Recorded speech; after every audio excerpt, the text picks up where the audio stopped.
नमस्कार दोस्तों, मैं प्रसूनपाल सिंह सहायक आचार्य आज आपके सामने उपस्थित हूँ एक नए वीडियो के साथ। और आज हम डिस्कस करने वाले हैं भूकंप ये भूगोल का एक ऐसा सामान्य टॉपिक है जिससे सामान्यतः पृथ्वी के विभिन्न क्षेत्र निरंतर रूप से प्रभावित होते हैं। तो आज हम भूकंप के बारे में ही विस्तार से चर्चा करेंगे।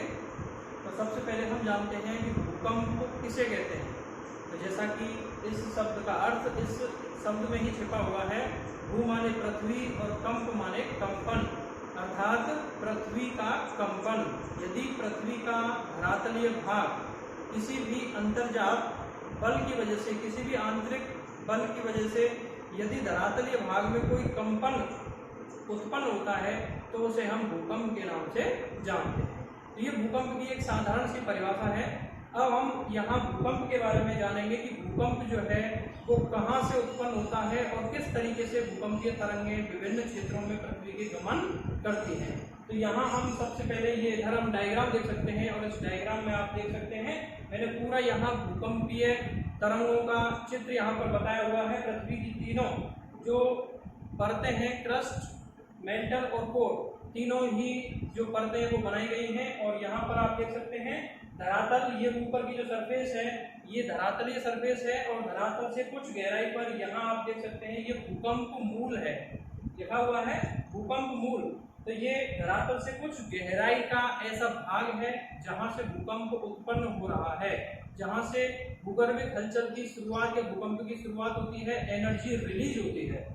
तो ये और इसके ठीक ऊपर ये दूसरा जो है पॉइंट क्या लगा हुआ है, अधिकेंद्र। तो हम इनकी विस्तार से चर्चा करेंगे।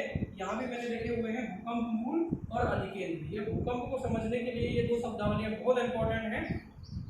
तो सबसे पहले हम बात करते हैं भूकंप मूल की। तो नाम से स्पष्ट है भूकंप का मूल अर्थात भूकंप की जड़ कहाँ पर है। तो धरातल के नीचे कुछ गहराई पर, वो गहराई ज्यादा कम हो सकती है, तो धरातल के नीचे कुछ गहराई पर स्थित वह स्थान जहां से भूकंपीय ऊर्जा उत्पन्न होती है, जहां से भूकंप का प्रादुर्भाव होता है, जहां से भूकंप की उत्पत्ति होती है, शुरुआत होती है, उस जगह को भूकंप मूल के नाम से जाना जाता है। तो ये भूकंप मूल धरातल के नीचे कुछ गहराई पर स्थित स्थान है जहां से भूकंपीय ऊर्जा रिलीज होती है, उत्पन्न होती है। तो ये भूकंप मूल हुआ। अब हम बात करते हैं अधिकेंद्र की कि अधिकेंद्र क्या है। भूकंप मूल को जो है हम अंग्रेजी में फोकस भी कह सकते हैं। और अधिकेंद्र की बात करें तो अधिकेंद्र जो है एपी सेंटर के नाम से जाना जाता है। अधिकेंद्र को अंग्रेजी में एपी सेंटर भी कहते हैं। तो ये अधिकेंद्र भूकंप मूल के ठीक लंबवत, भूकंप मूल के बिल्कुल 90 डिग्री एंगल पर उसके ठीक लंबवत धरातल पर स्थित वह स्थान है जहां पर भूकंपीय ऊर्जा का सबसे पहले अनुभव किया जाता है। तो भूकंप की जो ऊर्जा है वो तरंगों के रूप में चलती है और धरातल के नीचे कोई भी स्थान हो उसके सबसे सूक्ष्मतम दूरी, सबसे नजदीक वाला जो स्थान है वो 90 डिग्री एंगल पर होता है। और भूकंप मूल के 90 डिग्री के कोण पर धरातल पर स्थित वह स्थान जहां पर यह भूकंपीय ऊर्जा तरंगों के रूप में सबसे पहले पहुंचती है, उस स्थान को अधिकेंद्र कहा जाता है। तो ये अधिकेंद्र है। तो ये आप ध्यान रखेंगे कि भूकंप मूल धरातल से कुछ गहराई पर पृथ्वी के आंतरिक भाग में स्थित होता है, जबकि अधिकेंद्र धरातल पर स्थित बिंदु है जहां पर सबसे पहले भूकंप का अनुभव किया जाता है। तो ये दो शब्दावलियां थी। अब हम यहाँ पर बात करेंगे कि जो गहराई की बात है कि गहराई, तो गहराई के आधार पर यहाँ लिखा हुआ है गहराई के अनुसार भूकंप के प्रकार। तो भूकंप मूल कितना गहरा है, भूकंप की शुरुआत धरातल के नीचे कितनी गहराई पर हुई है, उस आधार पर हम भूकंप को 3 प्रकारों में डिवाइड कर सकते हैं, 3 प्रकारों में वर्गीकृत कर सकते हैं। यहाँ आप देख सकते हैं सबसे पहले लिखा हुआ है छिछले या सामान्य भूकंप, अर्थात कम गहराई वाले भूकंप।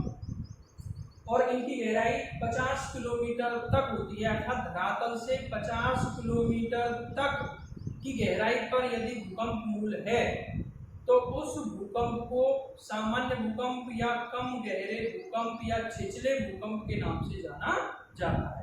तो छिछले या सामान्य भूकंप में वे सारे भूकंप शामिल किए जाते हैं जिनका भूकंप मूल धरातल से 50 किलोमीटर तक की गहराई में पाया जाता है।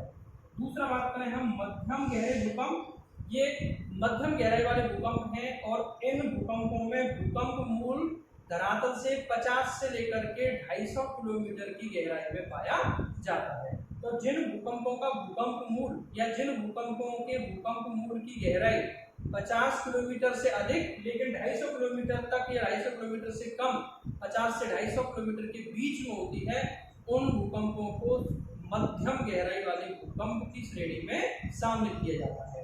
और तीसरी बात करें हम गहरे भूकंप, तो गहरे भूकंप वे भूकंप इसमें शामिल किए जाते हैं जिनका भूकंप मूल धरातल से 250 किलोमीटर से लेकर के 750 किलोमीटर की गहराई तक पाया जाता है। तो जो भूकंप 250 से 750 किलोमीटर की गहराई वाले हैं उनको गहरे भूकंप के नाम से वर्गीकृत किया जाता है, गहरे भूकंप की श्रेणी में शामिल किया जाता है। तो इस प्रकार से गहराई के आधार पर ये 3 कैटेगरियां हैं भूकंपों की।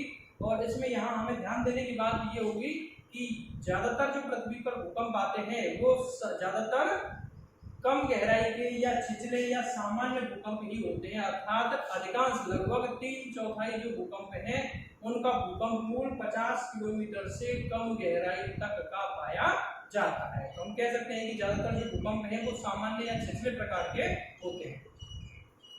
अब हम यहाँ पर बात करेंगे भूकंप की उत्पत्ति के कारणों की, कि भूकंप जो है वो उत्पन्न कैसे होते हैं या किन कारणों की वजह से पृथ्वी के आंतरिक भाग में हलचल शुरू होती है, जिस वजह से धरातलीय भाग कंपन करने लगता है और भूकंप का उत्पत्ति होती है, भूकंप शुरू होता है।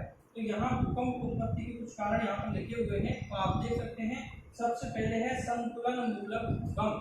संतुलन मूलक भूकंप अर्थात भू संतुलन में अव्यवस्था की वजह से भूकंप उत्पन्न होते हैं, उनको संतुलन मूलक भूकंप की श्रेणी में शामिल किया जाता है। हमारी जो पृथ्वी है, हम जानते हैं कि हमारी पृथ्वी के धरातल पर विविधताएं हैं, कहीं ऊंचाई वाले स्थान हैं, कहीं नीचाई वाले स्थान हैं, कहीं बहुत ऊंची ऊंची पर्वत चोटियां हैं, कहीं बहुत गहरे समुद्री इलाके भी हैं। तो ये जो पूरी पृथ्वी के विविधता युक्त धरातलीय क्षेत्र हैं, ये सभी क्षेत्र सामान्यतया भूस्थैतिक अवस्था में हैं और अपनी संतुलन बनाए हुए हैं। लेकिन जब कभी इस संतुलन में अव्यवस्था उत्पन्न होती है, ये संतुलन भंग होता है, तो संतुलन को पुनः स्थापित करने के लिए धरातलीय भागों में संचलन होने लगता है, आंतरिक भागों में हलचल उत्पन्न होने लगती है। और यही कारण है कि ऐसी स्थिति में भूकंप का सृजन होता है। तो जिन भूकंपों के पीछे संतुलन मुख्य वजह है, अर्थात संतुलन में अव्यवस्था की वजह से जो भूकंप उत्पन्न होते हैं, उन भूकंपों को संतुलन मूलक भूकंप की कैटेगरी में शामिल किया जाता है। तो ये संतुलन मूलक भूकंप हुए। दूसरा जो भूकंप का कारण है वो हम देख सकते हैं, लिखा हुआ है भ्रंश जनित भूकंप, अर्थात भ्रंश की वजह से जो भूकंप उत्पन्न होंगे वो भ्रंश जनित भूकंप कहलाते हैं। तो यहाँ थोड़ा सा विस्तार से इसकी बात करते हैं। तो धरातल के आंतरिक क्षेत्रों में, पृथ्वी के भूगर्भ में विभिन्न प्रकार की विवर्तनिक हलचलें निरंतर होती रहती हैं। विभिन्न प्रकार की चट्टानें और चट्टानों में टेम्परेचर और दबाव में परिवर्तन होता रहता है, जिससे चट्टानों का कायांतरण भी होता रहता है। और विभिन्न प्रकार की भूगर्भिक ऊर्जा, मैग्मा, जो ध्रुवता मंडल वाला मैग्मा है, उसमें विभिन्न प्रकार के उठते और गिरते हुए ऊर्जा के स्तंभ बनते रहते हैं। तो यही कारण है कि पृथ्वी के अंतर्जात क्षेत्रों में विभिन्न प्रकार की ऊर्जा उत्पन्न होती है और उस ऊर्जा की वजह से विभिन्न क्षेत्रों में भ्रंश उत्पन्न होते रहते हैं, जहां पर चट्टानों में दबाव और तनाव दोनों प्रकार के बल चट्टानों में कार्य करते हैं।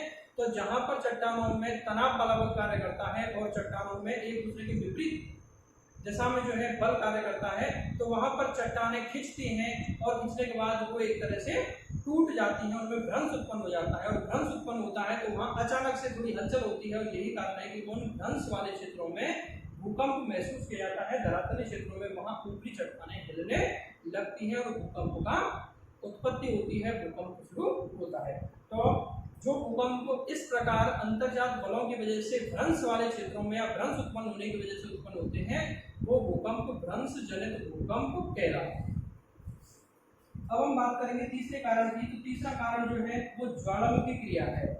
हम जानते हैं कि पृथ्वी पर विभिन्न क्षेत्रों में ज्वालामुखी उत्पन्न होते रहते हैं, क्योंकि हमारे धरातल में कुछ गहराई पर लगभग 100 से 200 किलोमीटर जो दुर्बलता मंडल वाला क्षेत्र था, ये ऐसा क्षेत्र है जहां टेम्परेचर की वजह से चट्टानें लगभग पिघली हुई अवस्था में है, थोड़ी लसलसी सी अवस्था में है, और यहीं से जो है जब ऊपरी दबाव थोड़ा कम होता है, कमजोर चट्टानें होती हैं, तो नीचे से जो मैग्मा है वो ऊपर की ओर उठने का प्रयास करता है, और जहां पर वो चट्टानों को तोड़ने में समर्थ हो जाता है, जहां चट्टानें थोड़ी कमजोर होती हैं, वहां पर ये मैग्मा नीचे से ऊपर की ओर चट्टानों को तोड़कर बाहर निकलता है, जिससे हम ज्वालामुखी के नाम से जानते हैं। तो ये जो ज्वालामुखी क्रिया है, और हम जानते हैं कि ज्वालामुखी में जो केंद्रीय उद्गार वाले ज्वालामुखी होते हैं उनमें काफी तेज विस्फोट होता है, काफी विस्फोटक प्रवृत्ति के वो होते हैं, और उस विस्फोट के कारण आसपास के क्षेत्रों में धरातल कंपायमान होने लगता है, धरातल में कंपन उत्पन्न होने लगता है। तो ज्वालामुखी वाले क्षेत्रों में ज्वालामुखी क्रिया की वजह से जो विस्फोट हो रहा है, उस वजह से भी भूकंप का अनुभव किया जाता है। तो जो भूकंप ज्वालामुखियों की वजह से उत्पन्न होते हैं वो ज्वालामुखी जनित या ज्वालामुखी क्रिया से उत्पन्न हुए भूकंप की श्रेणी में शामिल किए जाते हैं। अब हम बात करेंगे यहाँ चौथा, जो प्रत्यास्थ पुनश्चरण सिद्धांत, अर्थात ये भी पृथ्वी की अंतर्जात बलों की ऊपर आधारित एक सिद्धांत है, जिसको H.F. रीड नामक एक विद्वान थे, भूगर्भ शास्त्री थे, H.F. रीड, और उन H.F. रीड नामक विद्वान ने ये अपना सिद्धांत दिया, जिसको हम प्रत्यास्थ पुनश्चरण सिद्धांत के नाम से जानते हैं। और ये सिद्धांत ऐसा है जिसमें बताया गया है कि जो चट्टानें हैं उन चट्टानों में इलास्टिसिटी होती है, अर्थात चट्टानें प्रत्यास्थ होती हैं, खींचने योग्य होती हैं, लेकिन जैसे एक रबड़ होती है और उस रबड़ को खींचते हैं तो वो खींचती है, लेकिन कुछ लिमिट होती है, उसकी एक आखिरी सीमा होती है जहां से आगे वो और ज्यादा नहीं खींच सकती, और ज्यादा तनाव बर्दाश्त नहीं कर सकती। और ऐसी स्थिति में जब उसको और ज्यादा तनाव का बल उसको लगाया जाता है तो वो टूट जाती है, अर्थात वो रबर और ज्यादा ना खींच करके वो टूट जाती है। तो वही कंडीशन इन्होंने इस उदाहरण के साथ चट्टानों को जोड़ा है, और ये बताया कि चट्टानें भी ऐसे ही रबर की तरह खींचने योग्य, तनाव सहन करने योग्य होती हैं, और रबर की तरह वो थोड़ी खींचती है, लेकिन रबर जितनी रबर खींचती है उतनी चट्टानें नहीं खींचती। वो केवल एक उदाहरण के रूप में था। तो यहाँ चट्टानें, तनाव जब उन पर पड़ता है तो वो चट्टानें थोड़ी खींचती हैं, और खींचने के बाद धीरे धीरे जब तनाव बल बढ़ता जाता है तो चट्टानों की खींचने की, प्रत्यास्थता की एक लिमिट होती है, और जब तनाव का बल उस सीमा से ज्यादा हो जाता है तो चट्टानें टूट जाती हैं, उनमें भ्रंश पैदा हो जाते हैं। और जब चट्टानें टूटती हैं तो जैसे रबर टूटने के बाद में पुनः अपनी पूर्व स्थिति में आती है और पुनः सिकुड़ जाती है, ऐसे ही चट्टानें भी जब टूट जाती हैं, जब वो दरार पड़ जाती है, तो वो चट्टानें फिर से पुनः पूर्व स्थिति में आने का प्रयास करती हैं, फिर से अचानक से सिकुड़ती हैं, और अचानक सिकुड़ने की वजह से वहां पर भूकंप उत्पन्न होता है, वहां पर ऊपरी चट्टानें हिलती हैं, भूकंप का उद्भव होता है।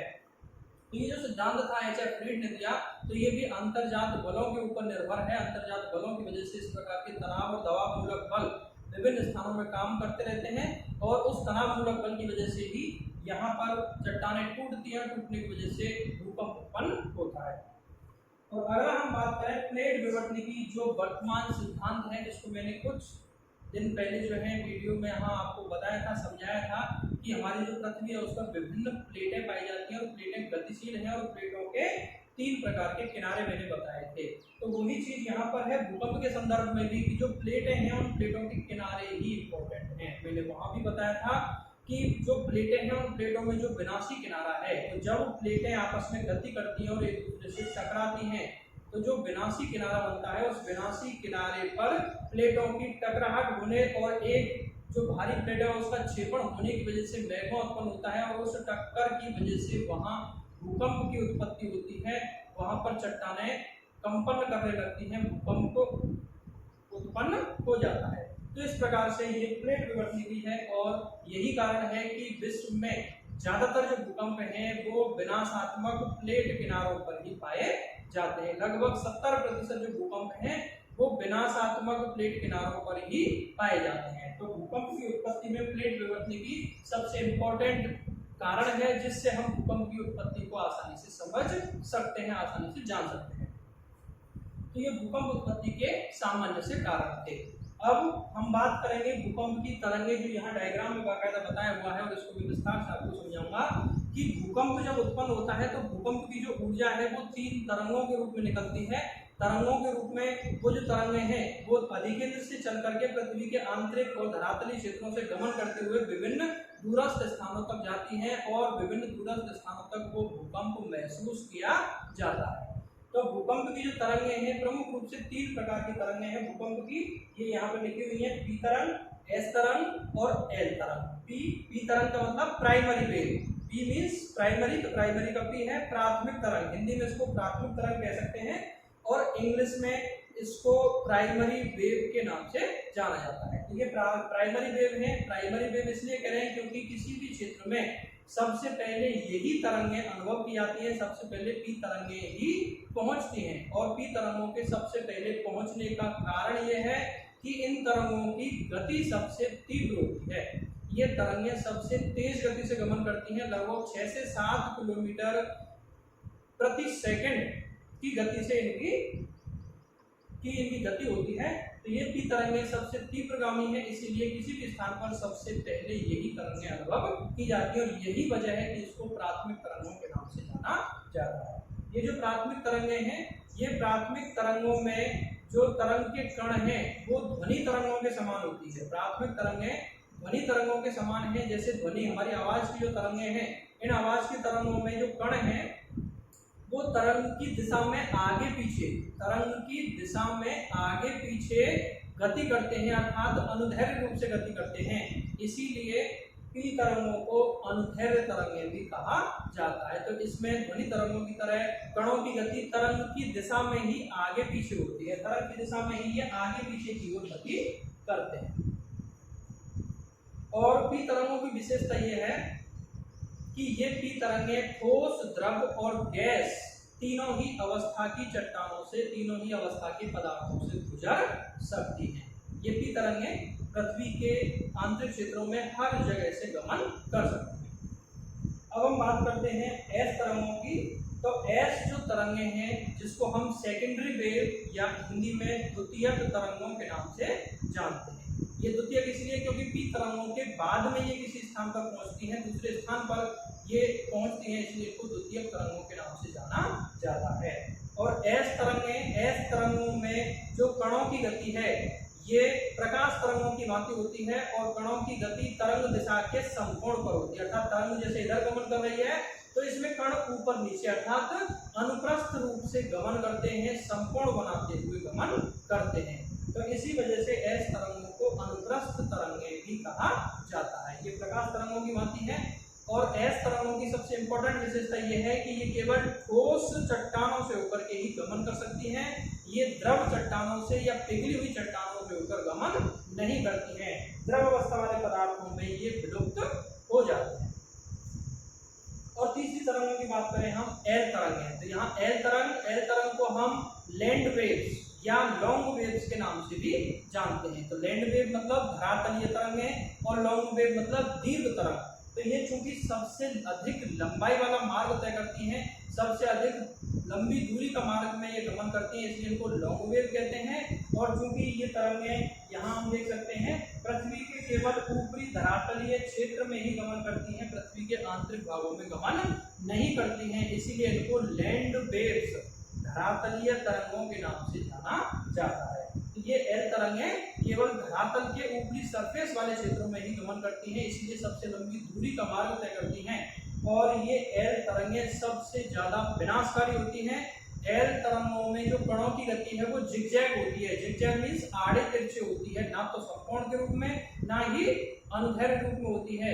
ये जिगजैग अर्थात आड़े तिरछे रूप में इनमें कणों की गति होती है। यही कारण है कि सबसे ज्यादा तेज कंपन एल तरंगों से ही उत्पन्न होता है और सबसे ज्यादा विनाशकारी यही तरंगें मानी जाती हैं। यहाँ हम नीचे डायग्राम देख सकते हैं, ये तरंगों का कंपन दिखाया गया है कि कौन सी तरंग में कंपन की मात्रा कितनी होती है।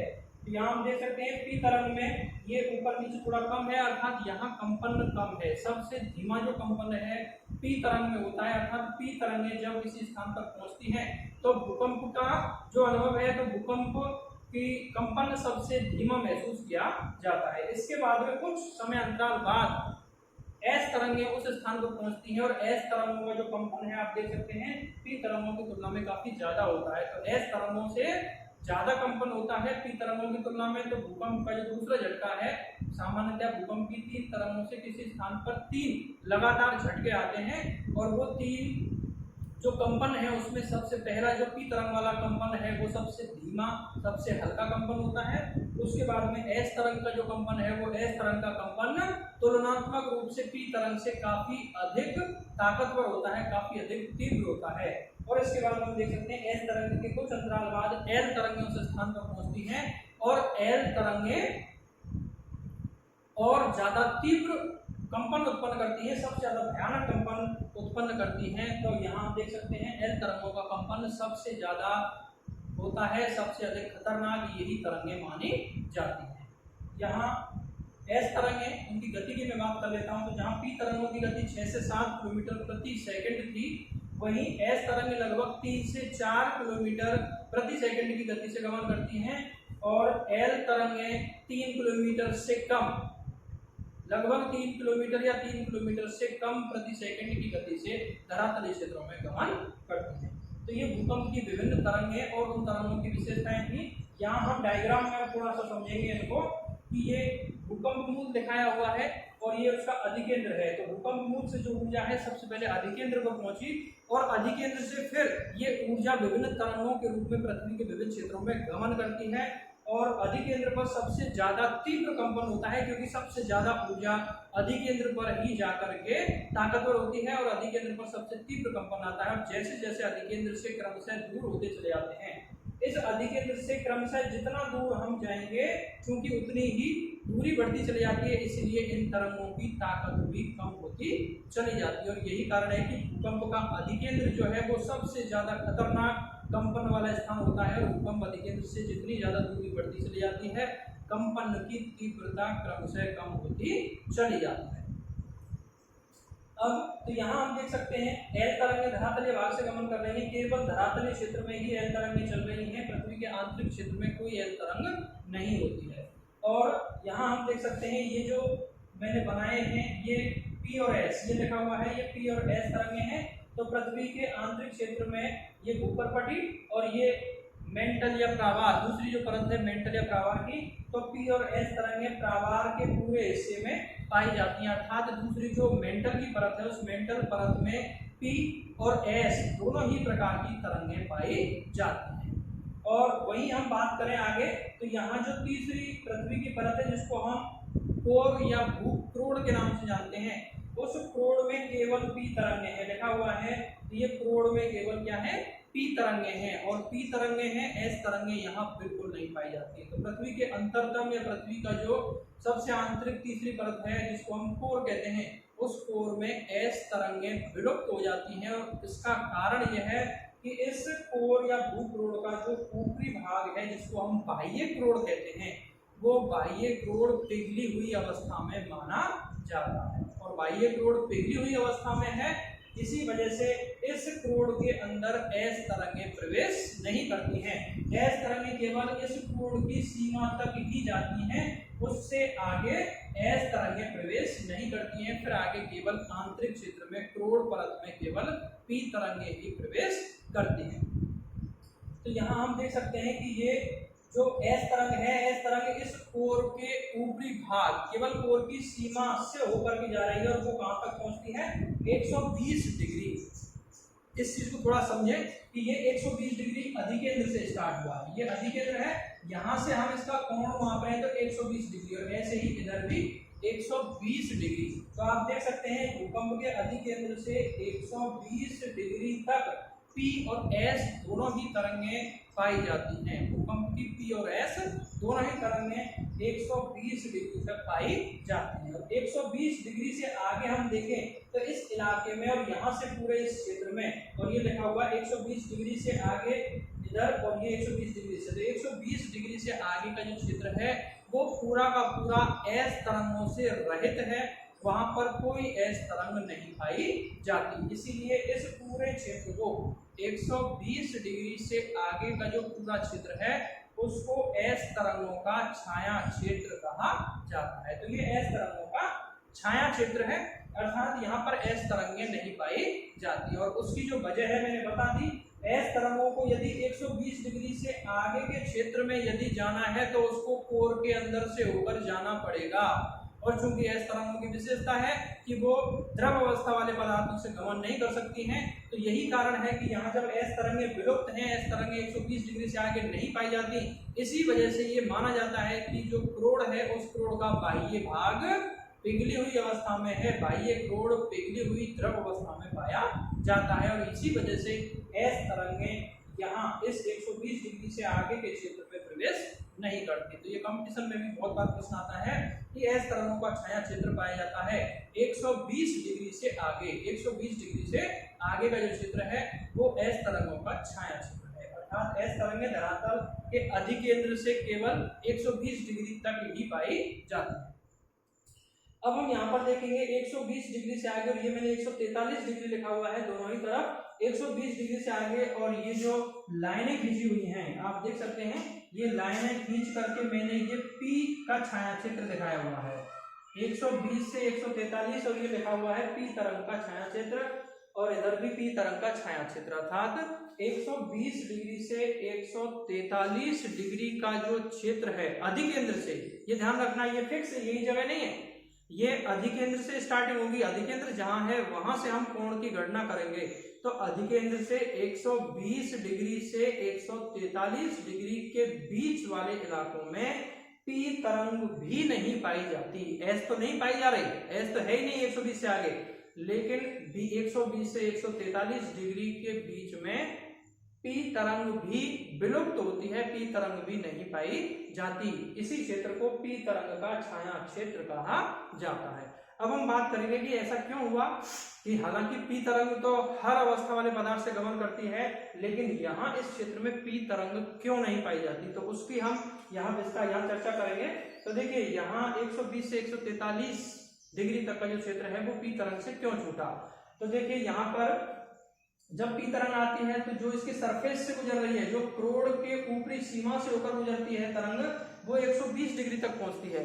और उसके बाद फिर जब इस क्रोड़ के अंदर आएगी तरंग, तो यहाँ चूंकि क्रोड़ का घनत्व ज्यादा है, और क्रोड़ का घनत्व ज्यादा है तो ये किसी भी तरंग की एक सामान्य विशेषता है कि जब वो विरल माध्यम से सघन माध्यम में जाती है तो वो अभिलंब की ओर झुक जाती है।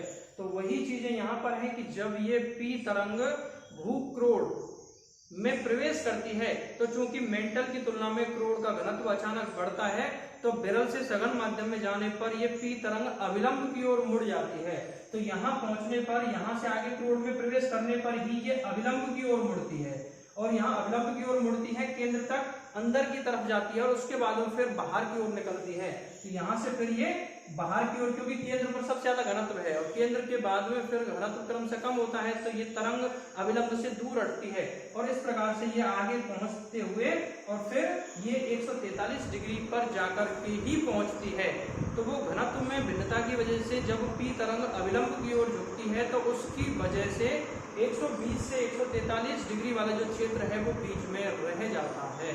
यदि क्रोड़ का घनत्व भी समान रहा होता, अर्थात मेंटल और क्रोड़ के घनत्व में कोई अंतर नहीं होता, लगभग समान रूप से घनत्व होता, तो ये P तरंग का छाया क्षेत्र नहीं बनता। तो इसकी मुख्य वजह यह है कि क्रोड़ का घनत्व अधिक होने की वजह से P तरंगें अभिलंब की ओर झुकती हैं, और उस झुकाव की वजह से ही 120 से 143 डिग्री तक का जो क्षेत्र है वो छूट जाता है, और इस प्रकार से P तरंग का छाया क्षेत्र उत्पन्न होता है। ये P तरंग का छाया क्षेत्र था। तो इस प्रकार से इस पूरे डायग्राम में ये तीनों ही तरंग यहाँ पर दिखाई गई, और L जो तरंग है वो केवल धरातली क्षेत्रों में गमन करती है और पूरी पृथ्वी का चक्कर लगाती है, पृथ्वी के हर क्षेत्र तक पहुंच सकती है। अब हम थोड़ा सा यहाँ पर बात करेंगे भूकंप के पैमानों की, कि भूकंप का जो पैमाना है, और मैं यहाँ जगह नहीं थोड़ा यहाँ लिख देता हूँ। भूकंप के पैमाने दो प्रकार के हैं, एक मात्रात्मक पैमाना है और दूसरा गुणात्मक पैमाना है। तो मात्रात्मक पैमाना जो है वो रिक्टर स्केल है, और गुणात्मक पैमाना मर्केली स्केल है। ये दो पैमाने हैं, अर्थात भूकंप को मापने के दो पैमाने हैं, दो तरीके के पैमाने हैं। एक मात्रात्मक पैमाना है जिसमें भूकंप की तीव्रता का अंकन किया जाता है, भूकंप की ऊर्जा का अंकन किया जाता है। और मात्रात्मक पैमाना रिक्टर स्केल या रिचर स्केल है, जो विद्वान रिक्टर या रिचर के नाम पर इसका स्केल का नाम है रिक्टर पैमाना। और इस रिक्टर पैमाने पर 0 से लेकर के 9 तक के अंक होते हैं और ये लॉगरिथमिक प्रणाली पर आधारित है, अर्थात इस 0 से 9 तक के अंकों में हर अगला अंक पिछले अंक की तुलना में 10 गुनी अधिक ताकत को प्रदर्शित करता है, 10 गुनी अधिक ऊर्जा को प्रदर्शित करता है। उदाहरण के रूप में यदि मैं बताऊं कि मान लीजिए किसी क्षेत्र में 5 तीव्रता का भूकंप आया, रिक्टर पैमाने पर उसकी तीव्रता यदि 5 है और 5 की तुलना में यदि हम 6 की बात करें तो 6 तीव्रता का जो भूकंप है रिक्टर पैमाने पर वो 5 तीव्रता के भूकंप से 10 गुना ज्यादा ताकतवर होगा। तो ये जो है लघु गुणक प्रणाली पर आधारित पैमाना है जिसमें हर अगला अंक पिछले अंक की तुलना में 10 गुनी अधिक ऊर्जा या ताकत को प्रदर्शित करता है। और ये रिक्टर पैमाने पर 0 से 9 तक के अंक गणना के लिए होते हैं। दूसरी हम बात करें गुणात्मक पैमाने की, तो गुणात्मक पैमाने में भूकंप को मापने का गुणात्मक जो पैमाना है वो मर्केली पैमाना है। और मर्केली पैमाने में 1 से लेकर के 12 तक के अंक होते हैं। और इस गुणात्मक पैमाने में भूकंप से हुए नुकसान या भूकंप से हुए हानि के आधार पर भूकंप का मापन किया जाता है कि भूकंप से कितना नुकसान हुआ। तीव्रता चाहे ज्यादा या कम रही हो, लेकिन भूकंप से होने वाले नुकसान या क्षति के आधार पर यह पैमाना मापन करता है, इसीलिए इसको हम गुणात्मक पैमाना कहते हैं। और इस पर भूकंप का जो मान है वो 1 से लेकर के 12 तक के हैं। 1 सबसे कम क्षति वाला विनाश वाला भूकंप है और 12 सर्वाधिक विनाशकारी भूकंप होता है। तो ये मर्केली पैमाने पर हम भूकंप के द्वारा हुई क्षति को जो है मापन करते हैं। तो इस प्रकार से ये भूकंप के पैमाने थे और ये भूकंप के बारे में सामान्य जानकारी थी जो मैंने दी। आशा करता हूँ आपको इस वीडियो से काफ़ी जानकारी सीखने को मिली होगी और मेरा ये वीडियो आपको अच्छा लगा होगा। और उम्मीद करता हूँ आगे फिर से मैं जो है एक नए वीडियो के साथ आपके सामने उपस्थित होऊंगा। धन्यवाद।